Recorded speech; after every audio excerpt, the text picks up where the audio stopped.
జీవి news. Phone tapping మీద విచారణ చేయడం పట్ల నాకు ఎలాంటి వ్యతిరేకత లేదు. కానీ పిన్ పెయింటెడ్ గా సతాయించేటట్లు కాకుండా నిజాయితీగా విచారణ జరగాలి. దోషులు తేల్చాలి. ఫోన్ ట్యాపింగ్ కు కారకులెవరు?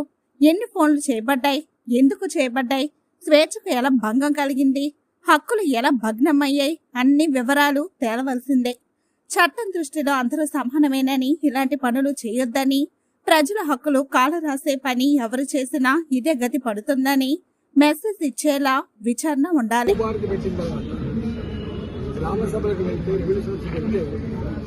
70 లక్షల పైబడి దరఖాస్తులు వచ్చినాయంటేనే ఈ సమస్య ఎంత గంభీరమైందో, బాధతో ఉన్నదో అర్థం కాదు.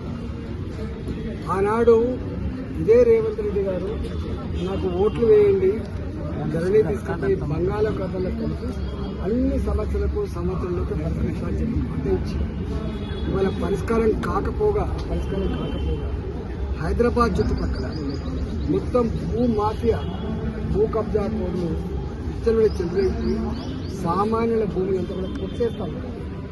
ఇక్కడ 4 విషయాలు జరుగుతాయి. ఒకటి, ఎస్సీల కోసం, ఎస్టీల కోసం, బలహీన వర్గాల కోసం ఆనాడు 40 ఏళ్ల క్రితం, 50 ఏళ్ల క్రితం ఈ భూములైతే పట్టాలుగా ఇచ్చింది.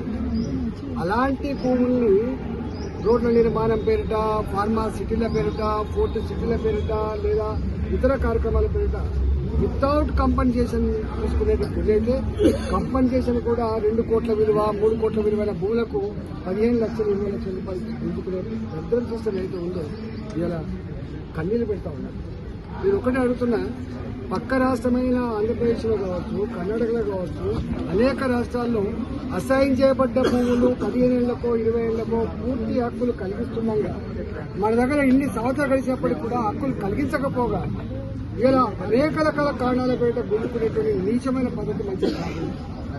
కేసీఆర్ ధరణి వచ్చి కేసీఆర్ గారు ఎమ్మెల్యే ఉన్నప్పుడు గజ్వేల్లో కొన్ని వేల ఎకరాల భూములు, 2 కోట్లు 3 కోట్ల విలువైన భూముల్ని 10 లక్షలకు 5 లక్షలకు బలవంతంగా ఎట్లా అక్వైర్ చేసిండ్రో ఇవాళ ఫోర్త్ సిటీ పేరిట. ఆనాడు కోదండ రెడ్డి గారు, నేను ఫార్మాసిటీకి వ్యతిరేకంగా కొట్లాడినాను. రైతులకు 1 కోటి రూపాయలు 2 కోట్ల రూపాయల విలువైన భూముల్ని ఎందుకు పెద్దలకు కట్టబెడుతున్నారు, ఎందుకు అగ్గోసగ్గా తీసుకుని చెప్పి కొట్టాడు.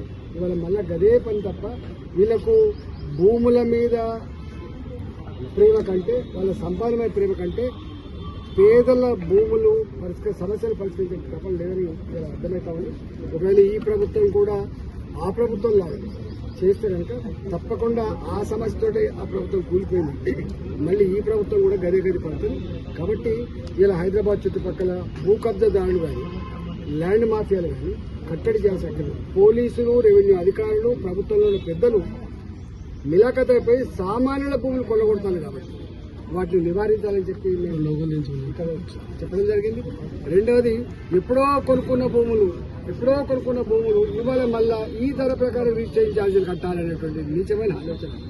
అప్పుడు 40 ఏళ్ల క్రితం, 50 ఏళ్ల క్రితం వరకు అమ్మిల్లో వాళ్ళ సంతకాలు తీసుకురావాలనేటువంటి నిబంధన అవుతుందో దీన్ని బట్టి అర్థమవుతుంది భూభారతిలో కూడా ఈ ప్రభుత్వానికి సమస్యలు పరిష్కరించే నిజాయితీ లేదని, వీటి జట్లను చేసి డబ్బులు దండుకునేటువంటి ఒక వ్యవస్థగా మారుతుందని అర్థమవుతుంది. కాబట్టి వీటిని తక్షణమే పరిష్కరించాలని చెప్పి డిమాండ్.